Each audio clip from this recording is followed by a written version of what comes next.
Welcome back to my friend Sarah. We had her on recently, and I wanted to keep talking to her about stuff.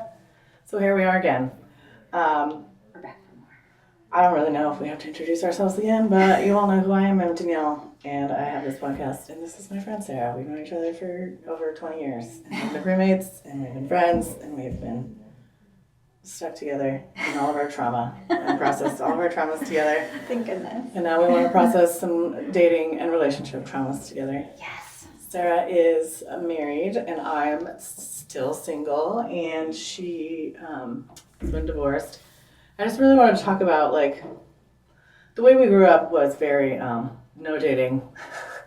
Hopefully you get betrothed and do a courtship Right. with your daddy's permission, and he picks it out for you, and that's ideal. And that never works. So we didn't have any experience dating or courting or anything. Yeah. We had no fucking clue what we were doing at all. Yeah. So I think it's just fun to talk about how we've grown in relationships and dating stuff. And now that you're married, Yeah. Just tell us a little bit about your life story when it comes to dating. Well, yeah, I feel like it's helpful to get a little background because we grew up in a conservative religious setting that sort of put a big emphasis on no dating. No physical contact. I was going to say, and all the things that implies.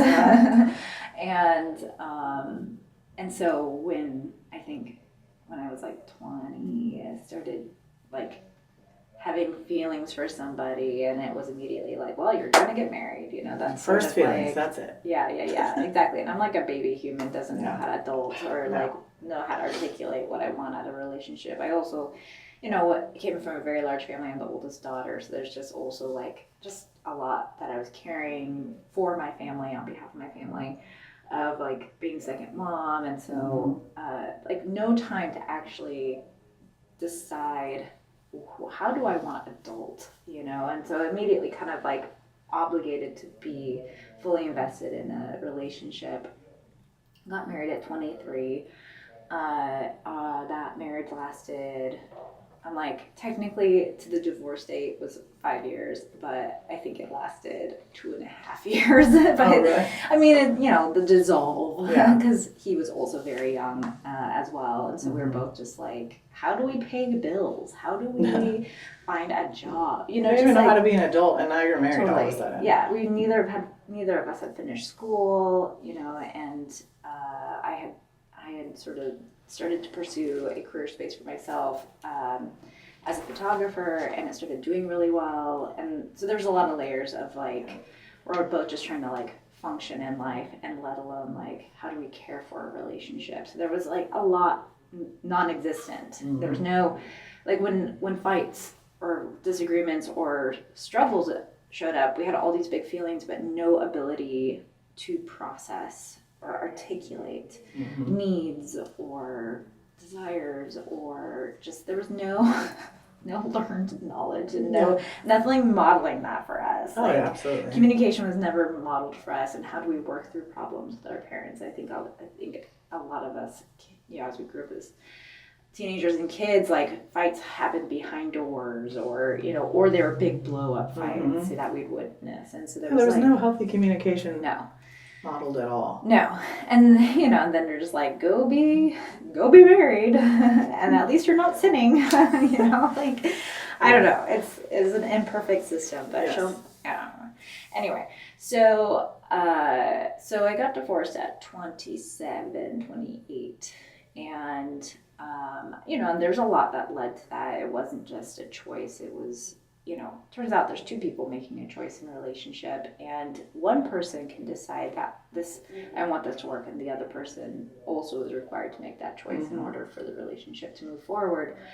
And when that was obvious that wasn't going to take place, I decided to move on with my life. But that didn't come easily. Like, all of a sudden I was 28 and divorced, and I felt very abandoned by the church. I felt very judged by the church for choosing my mental health and wellness over being dragged around by a relationship that didn't want to do anything. Yeah. And so here I am, 28 years old and single. For the first time, really. First time.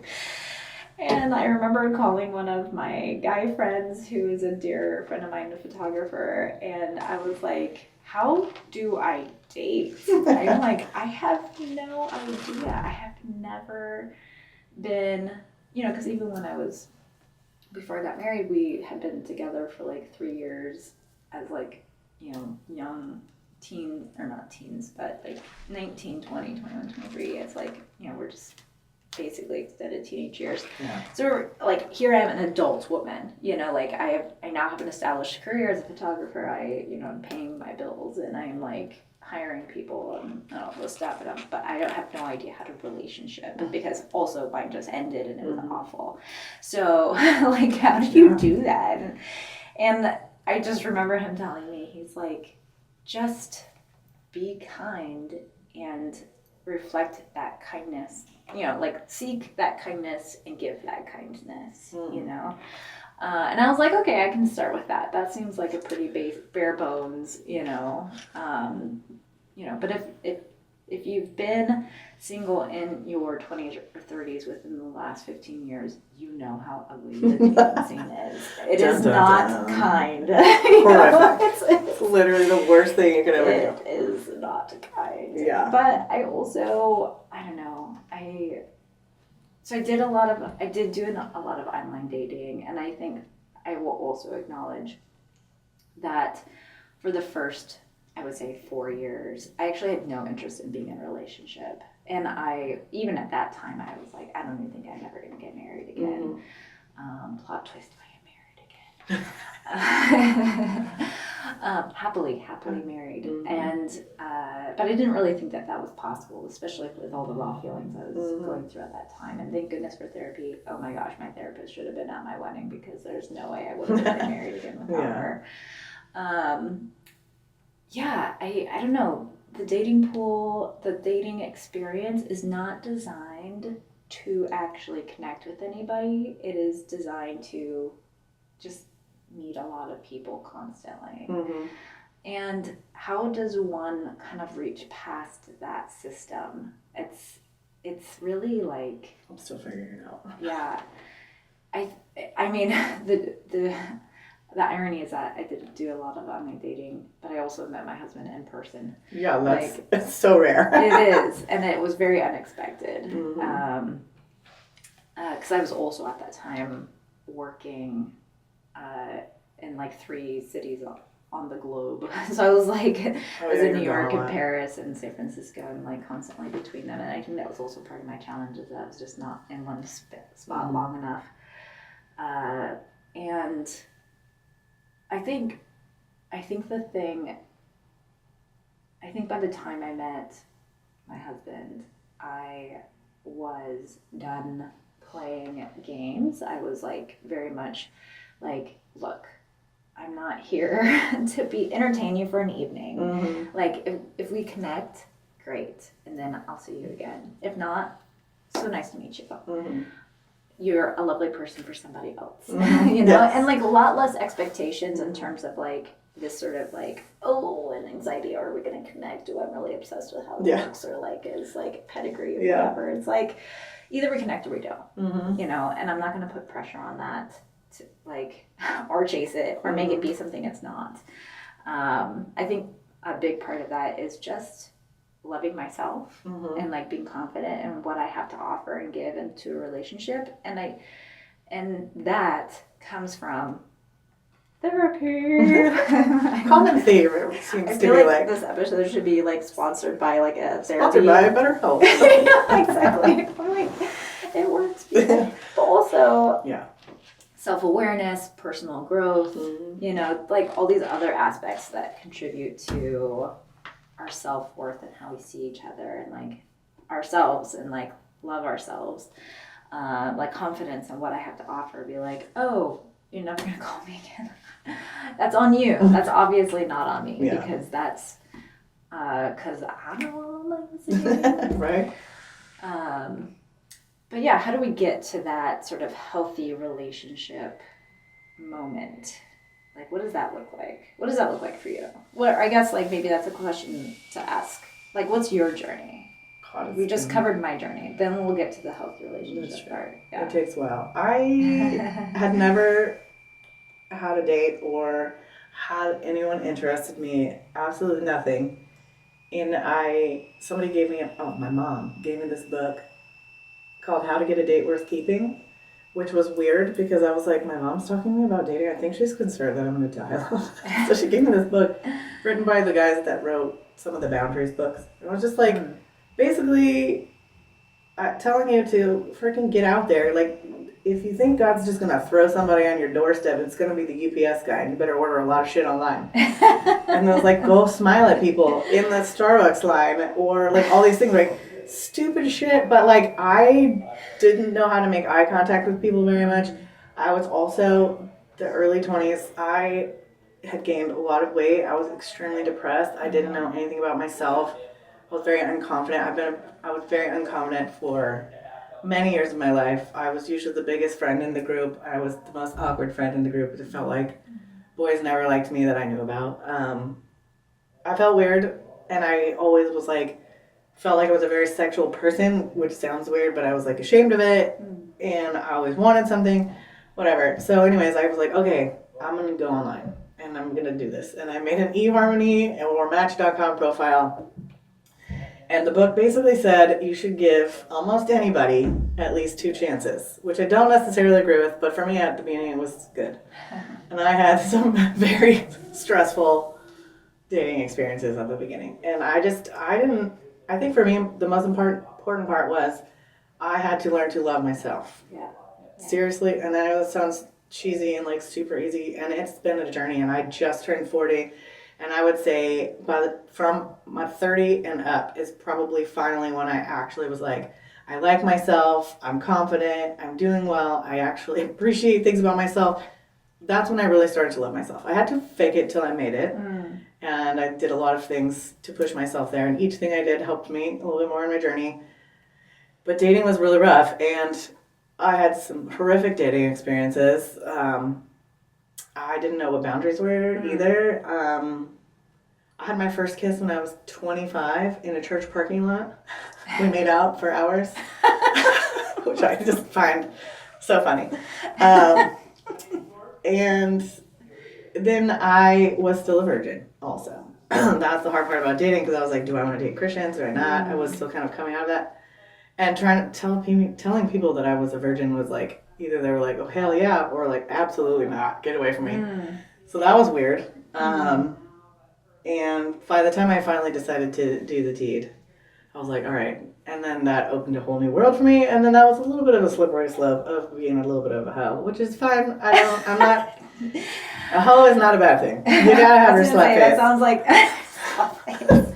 You gotta have a slut face. I'm sorry. And I did mine in my mid to late 20s, early 30s.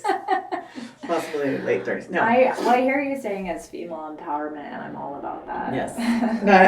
Before I was more ashamed of it. Now I'm like, I don't give a shit how many people I've slept with. What I care about is the quality, which was not very good for a long time. I didn't know anything about any of my sexual things. Nothing. And I didn't like myself, and I was unconfident. Like, all that stuff is like swirling around in my brain. And all of a sudden I started getting attention when I started to feel confident about myself. And then guys were just like giving me lots of attention, and so I never got attention. So then I was like, what is this? And it was like a drug. It was like hi, and every time I would go online and date, and I would get like hundreds of messages, or like a bunch of dudes messaging me, I would feel good about myself, and I would talk to like 10 dudes at one time. I would say I've had hundreds of dates, first dates, like literally probably hundreds since I was 24, which sounds weird. I obviously didn't sleep with all those people, but you know, like each date that I went on taught me a little bit of something. And I don't know, it's such a weird story, I guess, but the main theme for me was definitely like learning what boundaries are, what I actually like sexually and, you know, personality wise, and like what am I looking for. And I kept telling myself I wanted to have something serious, but I don't think that I was definitely not ready. I tried, and then I was in love with a narcissist for a while who used me a lot and acted like he loved me and lied to me, and actually technically was married still, I guess. I didn't know that. Wow. Yeah. You know, he would like give me attention, and I would be like obsessed, and then he would disappear and then give me attention. It was like that guy broke my heart like hardcore, and Then the first guy that I decided to call my boyfriend before this guy stole from me and did drugs, and I found out recently died on the street, homeless, and an addict. Yeah. So I didn't really have the best first experiences dating. So I just had to learn, I don't know, so many life lessons here about, no, we don't let guys do whatever they want. And you do know how to say no, and or you just don't put yourself in that position. But I also was sexual and I enjoyed it. And some of it was like, oh, well, that wasn't that great. But maybe the next time will be better. You know, like, such a learning experience. And it's interesting because a couple times I have told men that the sex was bad. And I called them on some shit. And all my friends are like, I can't believe you did that. I'm like, yeah, I can't believe I did either at the beginning. But I did it a couple times. And I was like, and then I was like, I'm pissed. I was like, what the fuck? I just wasted this energy on you? What is this? I was so mad sometimes. And I called him, and one guy in particular was like, call me back later. He's like, I've been thinking about what you said, and I'm really sorry. And you're right, and I'm going to do better. I'm like, good for you. I love that. I hope that the next girl gets a much better version of you than I did, because I'm not going back. But like, I just was like, I deserve good stuff. And I don't think I felt that way for a long time. So anyways, that's kind of the theme is I have had to find myself and love myself. And my friends are like, how do you date so much? I'm like, I don't do it as much anymore. But I was just thinking about it like how you were. I didn't put a lot of pressure on a lot of dates after a while. I was just like, if I meet a new friend or somebody interesting and I listen to their life story, then that's cool. Yeah. You know, whatever, I move on. I don't put a lot of pressure on myself anymore. And oftentimes it was me just listening to them because you know how men are and they don't always like to invest in questions and they don't know how to ask questions. So then I would get men like instantly in love with me because I'm talking to them about their life and asking them questions and being interested, and then they're like, but I really like you. And I'm like, yeah, you don't know anything about me, bro. Not one thing. I'm not interested in you at all. I'm like, why? They're so confused. I feel bad for them. Wild. I know. But I think I'm dating somebody currently that I don't know where it's going to go, but all I know is that it's kind of healing in a way because he's really kind to me. He literally made me homemade bone broth when I was sick and brought it to my house. Wow. Probably the nicest thing a guy's ever done for me. That's amazing. Like, and it's nothing complicated. We don't do anything fancy. We just enjoy each other's company. I like connected with him. He's not necessarily somebody I thought I would date, but right now I'm like, this is nice, and I'm just gonna sit in it. I'm not giving myself pressure. I don't need to be married. It's okay. Yeah. So whatever this is whatever this is right now. So. And a lot of that came with therapy and healing and being in other relationships that taught me a lot about myself. And I'm finally in a place where I'm like, whatever happens, happens. I'm not putting all this pressure on this situation or on my own self. So after all of that word vomit, did that answer every your question? You did it. You did it. Well, it was to catch us up on your journey. And I think where you arrived to and where I also arrived to was how does one, after all of that sort of like one trauma from that sort of chaos of dating and then like lack of learning how to be an adult human or connect with people at an adult level, and then in that relationship, how do we articulate our needs or give to a relationship, not just take from a relationship, and like how do you care for another human being when you had nothing to model that off of, and now I've been married now for, I think I'm hitting 7 years this year. Time flies, man. It does. I'm like, wasn't it yesterday? Well, you had a bob, so it's obviously been at least this long. Yeah, it's true. My hair was much shorter, and now it's very long. So yeah, it's like, I remember just, I think even after my third date with my husband, I just remember being in full-on panic mode because I was like, oh my God, this is a real thing. Like, I can immediately tell that this is very different from everything else I've experienced in my dating experience. And I was sort of like terrified because I was like, am I ready? Like, that means I also have to grow up and like be honest about what it is that this relationship is, because I can see that he means it. And so it wasn't just like me being in that space, it was him being in that space and being like, yeah, we're going to have a mature relationship. And I was like, and that's a new thing when you've never had it. You're like, what is this life? Yeah, like just mutual care and support and like emotional and physical care. It's like, first of all, that's sad that that's our reality and that we've only had that like maybe once. You know what I mean? Yeah. It's sad. I think there's a lot of people that never have ever experienced that. Yeah. And that's the state of this world, and that's just depressing. Yeah. But I think it's great when people do find it. I think it's amazing. And I have a lot of friends who, you know, have been married for a long time, and I've had friends that have been married and divorced and married again, or in relationships that are pretty terrible still. And I'm Yeah. like, why are you there? It is so hard to see that. It's hard to watch. And Yeah. I'm always genuinely happy when I see somebody where it's like normal and they're friends. And I think that's important. And I think before I thought maybe the friendship part of it wasn't that big of a deal. But like when I saw you and your husband, and I got to know him a little bit more when we went to Fiji together, and I came up to you and I was like, Sarah, is there anything wrong with him? Because I don't think so. He seems like the nicest person I've ever met in my life. And it's weird. And you were like, no, there's one thing wrong with him. It's his kitchen. He doesn't let He doesn't anybody share the kitchen. He doesn't share I've seen it in real life, and it's kind of cute. It annoys the shit out of me. It is the one thing wrong. He only has one bad thing. So, I mean, he scored. I'll say that. That's really funny. I do remember that moment. Yeah, I'm very grateful to have met somebody so wonderful, and that I get to share my life with them. But I also, even in that moment when I met him, I think I'd also done like, not to say that I had like reached the pinnacle of like, I took care of myself and I healed, you know, like that's an ongoing journey. We're like always healing. that, like, I mean, especially because of the trauma of my previous relationship, my previous marriage that failed, like I brought so much of that anxiety and fear into my new marriage. And it doesn't matter because it's like, this was my first real relationship after that. So it was like, I was constantly afraid that he was going to, you know, just be like, I'm done and walk away. Mm-hmm. And, you know, 7 years in, I probably haven't really had those worries in like maybe the last 2 years of our 7 years together, you know? So it's like, so yeah, it's legit. Like that stuff definitely feeds into what comes afterwards. And it takes a lot of work to get past that. And the reality is that there's no guarantees. There's no guarantees that it's all just going to work out or whatever life has to offer. There's no like, we did the things and it's all beautiful and perfect now. I remember that there was this author that I was reading at different points of my personal journey of growth and healing.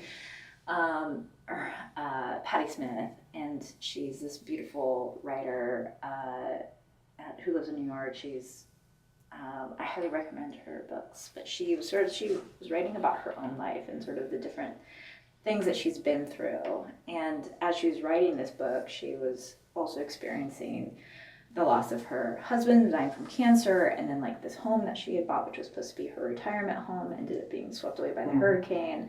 And I just remember, and then she was writing it in this sort of reflection of, and I'm okay.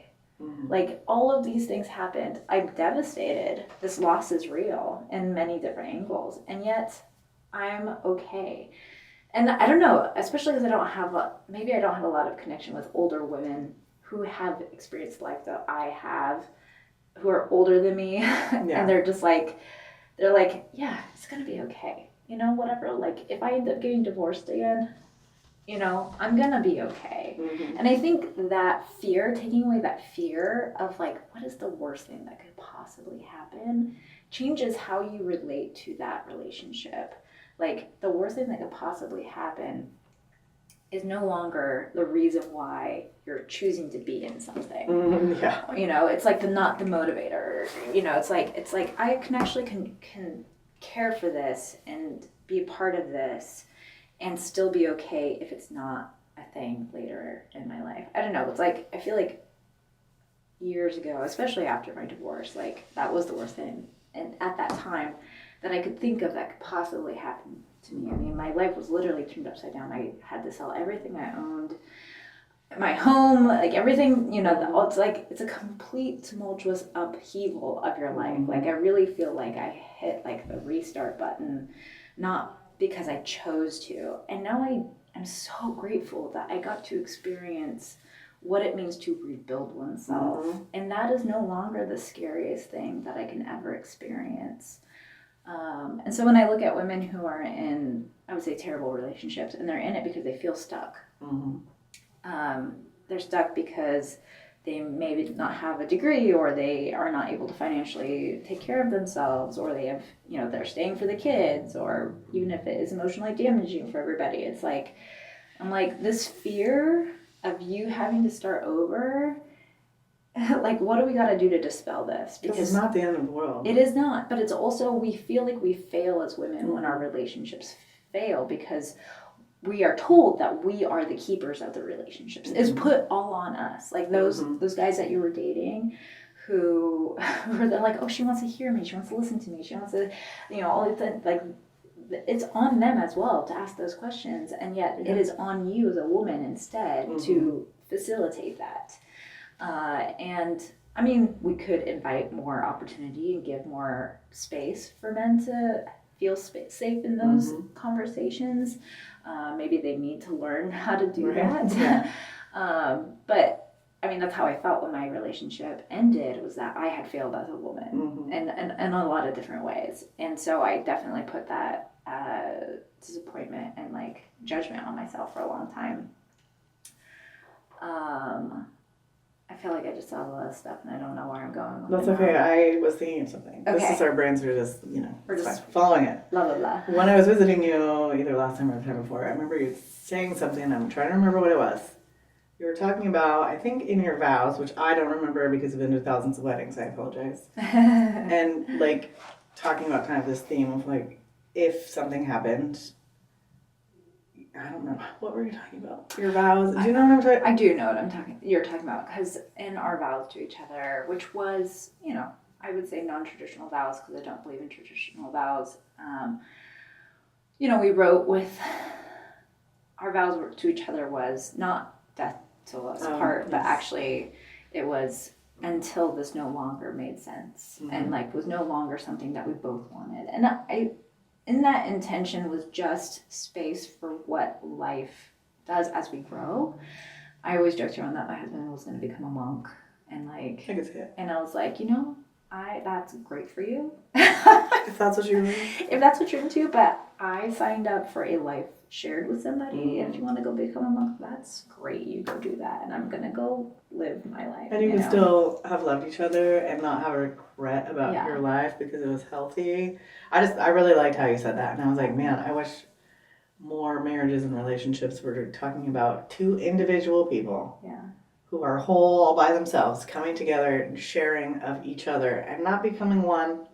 That's weird to me. I think it's weird. Yeah. I think you become a partnership and it's two people choosing to walk the same path together, but you're not the same person anymore. You're not one person. Yeah. And I think that's a very healthy way to look at relationships, because again, it takes the pressure off of certain things, I think, especially as a woman, being like, oh, I failed, even though I did nothing, to deserve this. But I struggle with that, like you were saying, in the same way, because I feel like it just sort of like lumps us all in, and then we're sort of like, it puts no ownership on the individuals in terms of like, one, we all have to grow and change over the years, and that is going to happen whether we like it or not. And some people will not, refuse not to. Yeah. Or refuse to. Yeah.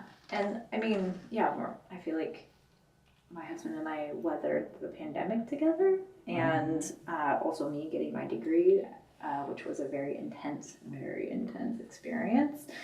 And now he's working on a PhD, and I'm like, this is nothing like what we, when we were first together the first couple of years. Like, our life is so busy and intense, and like I often say, I'm like, remember when we could just like sit around and make art and like play music together? I'm like, we haven't touched any of that stuff in years.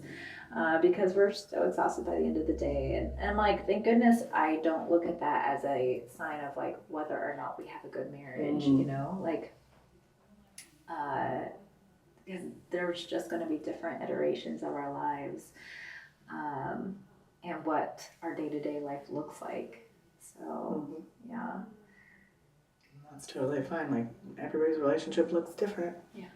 And I think for me, it used to be like the pressure of like, I wanted to actually be married. And now that I get older, I'm like, I would like to be in a long-term healthy relationship with somebody, but it doesn't have to be marriage. And I'm going to be okay with that. But also, I might be a little disappointed, but it is what it is. I'm not going to have kids. I've never wanted kids. I've never thought that I would have like a traditional relationship anyways, because I'm not traditional. I'm 40 years old and I'm single. Like, what the fuck? Like, I own my house and my own business. Like, this is weird. People will be like, well, that's weird. Are you sure you don't want to be married? Are you sad? I'm like, no, actually, until I find the right person that I want to commit to, I am not sad because I'm not wasting my fucking life on an idiot. Yeah. Like many people I know. You know what I mean? Seriously. Because all they do is settle. Yeah. And I'm not going to settle. And sometimes we settle for things, but it's not necessarily bad settling. It's like we realize that certain things aren't as important, and that's fine. But I don't want to settle for somebody that I am literally doing all of the work in relationship skills and all those things. Because I've seen that in a lot of friends' relationships where the woman, again, is doing all of the work. Yeah. Emotionally, physically, and mostly mentally, and men are just there and they're just happy to be served. Yeah. And I just refuse to do that. And like a marriage is not the end goal in life. I think we as women forget that, and society still tells us that that's important, and somebody picked you, and I still struggle with that on the inside, being like, you know, I've had men interested in me, probably would have married me at this point, but I was like, this is not working for me. This is not what I want. Totally. I had a boyfriend that, you know, said I broke his heart. I'm like, well, you broke mine by not loving me correctly in the way I deserved. But it's not the end goal in life. There's so many other things in life that are amazing. Like if I lived a life that was full and happy and I danced everywhere, I traveled and I enjoyed my life and I had great friendships. Yeah. Also had some great sex, even if it was not a married sex, it's fine. Who cares? But you know what I mean? Like then I'm gonna look back and be like, I had a good life, and not just, oh, thank God I got married because I could be here alone on my deathbed. Totally. You know, like I think those are the things that I think that's the I don't know. I feel like so many thoughts about that because I was really quite content with my life. Mm-hmm. Even when I did meet my husband, I was traveling a lot. I was, you know, doing a job I loved, and I was, oh man, it was great, every part of it, and it was sort of like, oh yeah, like this is working in terms of like a balanced relationship, not something I'm having to like give up your whole life for. Exactly, and that's the balance I think, and which is why I could, you know, in theory, walk away from this and be like, and I'm going to go continue to live my life because I've built something beautiful. I've built a beautiful life, and I've also built a beautiful life with him, but it's not dependent on him. I think we all need to be reminded of that kind of stuff, and younger women and older women, like you've built your own life, and that's okay to be alone, but you're not really alone. You know what I mean? So which is I think even in a marriage relationship, I don't know, I think sometimes like I could have been happy not actually getting married and just being with Chris forever. I think that's also because I had been previously married and I was like, it just means a lot of paperwork. Yeah. You know, but also like if it's good, it's good. You don't need, you know, paperwork to make it official. I think there's a lot of meaningful, beautiful relationships that are not, I think friendships, like girlfriendships, like girlfriends, my girlfriends are my other meaningful relationship in my life. And I'm not married to them, you know, like, and I deeply care for them, and, you know, I cannot imagine my life without them, and nor, you know, and I will grow and hold space for them, and we will, you know, work on our relationships, so that they also stay and grow. But yeah, I feel like society does put a lot of pressure to be married, and that expectation of your ultimate joy comes when you're married. And then your new ultimate joy comes only when you have children. And that is the epitome of what it is to love. And to be a woman, you know? And I'm like, I hold space for a lot of other iterations of that, because I have lived a very full, beautiful life. And not a lot of women I know have experienced what I have experienced in terms of like personal autonomy as a woman who owns her business and is traveling the world doing that work. And I was like, the deep satisfaction that comes with those experiences, I would say is probably equal to having children. It's like, and you know, your life is your baby, you know what I mean? Yeah, but also I think in that vein of, I feel like I lost my train of thought there and I was like going on a little tangent. That's okay. This is what this podcast is basically. Like, losing our train of thought, but connecting it at the end. Yeah. I think something I like to share with people who are just trying to date, I'm like, listen, again, don't put pressure on this person or yourself. And I'm not regretting any of the stuff in my life. I refuse to regret the choices I made or the people I dated or what I did. I am looking at those as life lessons, and I grew from that, and I learned something about myself or other people. And I think that is very important instead of just being like, wow, I can't believe I did that. But I also learned from a lot of things about myself and lessons I needed to learn that I would have never learned otherwise, and that's okay. And I also had some relationships that were good, and I benefited, and I felt like they were decently healthy, but they didn't work out, and that's okay also. Yeah, definitely. You have to learn what a healthy relationship is, and sometimes we don't know until we've had a toxic one. Mm-hmm. Some people get a healthy one from the get-go, and God, I'm jealous of those people. Lucky you. God is blessing you. But, you know, it's all of dating and life and relationships is complicated, and you have to be self-aware and work on yourself and love yourself. And I really personally think that that's the key, because you don't make as many bad choices when you actually love yourself and know what you deserve and what you want, and the character of somebody that you're looking for is important, right? Like, what people ask me all the time what I want. I'm like, I mean, I know what I want, I've written it down, but looks aren't as important anymore. You know, what they do isn't as important anymore. I think attraction is different from looks. Like, if you're attracted or, like, yeah. I've had a lot of lustful attraction, and I've had a lot of attraction that wasn't lustful, and then I've had a little bit of, you know, both. But it is different. It is different. Because you can't build a relationship around, like, lust or what are you saying? Like, sometimes I think that's what I thought I wanted only. I'm a very passionate person, and I feel like I still really want a lot of passion in a relationship. It doesn't have to be just sexually. I want, like, that person to be a passionate person as well, or appreciate my passion. Yeah. But I also do really want some, like, passionate sexual connections too. Yeah. And sometimes that fades away, but also I think you go through phases of that in relationships too, and it's important to remember that it's not going to only be hot and heavy or whatever. Absolutely. So. I think that's just the span of, like, I don't know, even like you're saying you are a passionate sexual person. That doesn't mean that you're going to want to do that every second of every day, and that's true because you're tired or you have a lot on your mind or whatever it might be. Or gassy. Exactly. And, like, that can also be true for when you're living and sharing your life with somebody with that same partner. Like, there's just going to be iterations of time where that person is also not in that headspace or has a lot on their mind or whatever it might be. Or, you know, you're, like, learning how to change it up and, like, try new things and all these things. And that's very normal. It's very normal. And I think there's this, you know, pressure of, like, oh, I'm not performing or I'm not, you know, and, like, just get rid of all that. Like, well, especially because how we were raised, like, we are the sole keepers of the husband's sexual life. You know, like, if you are not perfect, he is gonna do other things and get addicted to porn or cheat on you or leave you or whatever. Yeah. And it's all on you.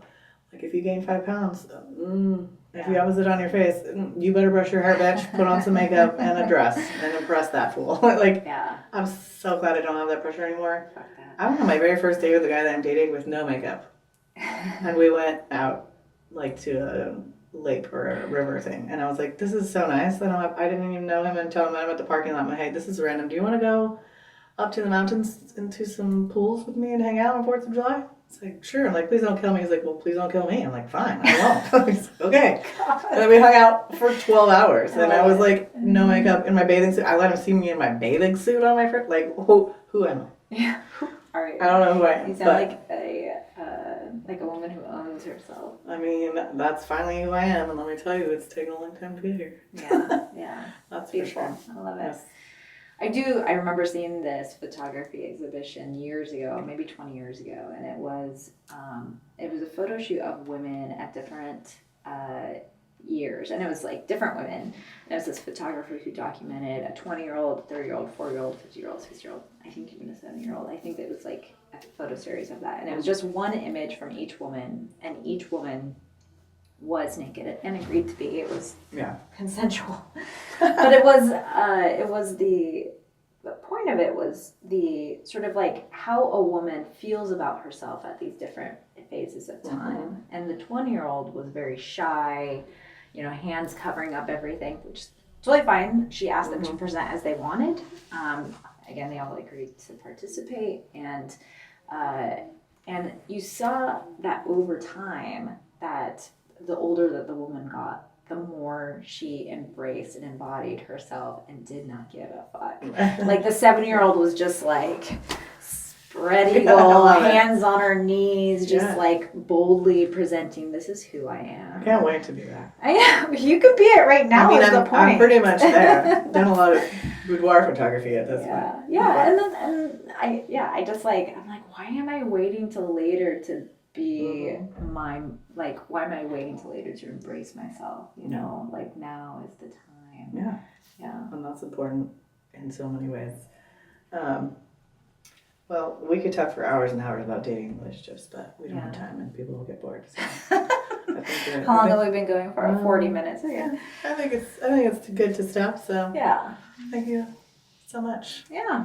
For going on and chatting again about our lives. It's fun to hang out with you. Same. Shoot the shit, man. Yeah. Yeah, that's it, I guess. And end of stories for today. I don't have any good clever endings. Dancing in the wind and rain.